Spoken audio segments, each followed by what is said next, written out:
On était venu ici cette année pour pouvoir remporter la coupe.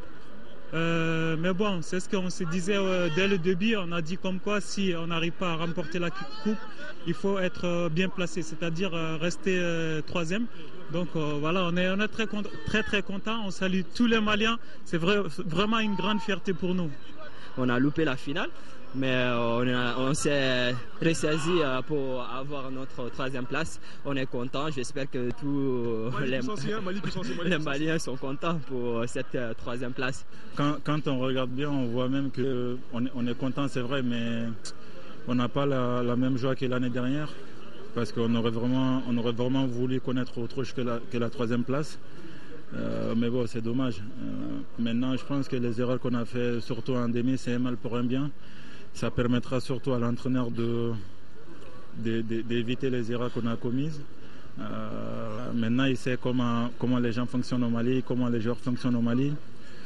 Il est nouveau et j'espère surtout, parce que le changement d'entraîneur tout le temps, ça ne sert à rien. Il est là.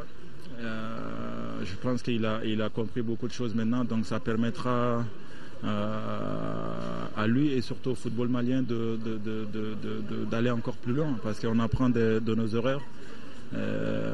Il faut qu'il reste là plus longtemps, parce qu'on a vu l'année dernière, on a été troisième, Giresse il est parti. J'aurais aimé qu'il reste parce que c'est dans la stabilité que les résultats viennent. Maintenant il y a Patrick, j'espère qu'il va rester le plus longtemps possible pour vraiment construire une équipe compétitive.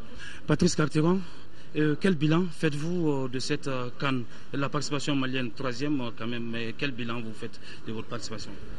Il n'y a pas de quand même, c'est troisième et c'est extraordinaire. Une deuxième année de suite, arriver à se hisser sur le podium dans une compétition qui était beaucoup plus relevée que celle de l'année passée, quand on voit que des nations comme le Cameroun ne sont pas venues, quand on voit que la Côte d'Ivoire est sortie en quart, la Zambie éliminée, l'Algérie, la Tunisie, le Maroc, et qu'on arrive à se hisser jusqu'aux demi-finales et à avoir les ressources mentales d'aller chercher cette troisième place. Les joueurs ont été fantastiques, il faut vraiment leur tirer un coup de chapeau. Ils ont su, pendant ces 3 jours, malgré la déception, ils voulaient vraiment ramener une médaille au pays.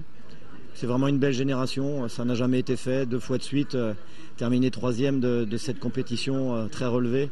C'est quelque chose de magnifique et je sais que les joueurs vont être bien accueillis au pays, mais en tout cas c'est vraiment un bel exploit.